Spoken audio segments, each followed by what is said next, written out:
દહેજની Krishna engineering company પર કામદારો બહાર એકત્ર થયા।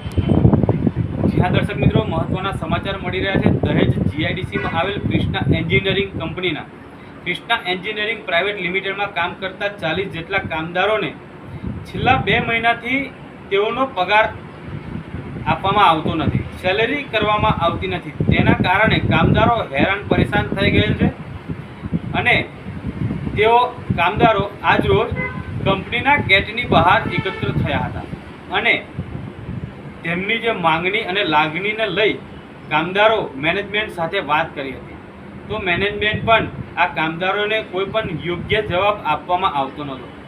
તેથી જ આજરોજ સામાજિક કાર્યકર્તા દિલીપ ચાવડાને વાત કરતા તેઓ પણ તાત્કાલિક ઘટના સ્થળે દોડી આવ્યા હતા અને કામદારોને યોગ્ય ન્યાય અપાવવાની વાતચીત થઈ હતી। ત્યારે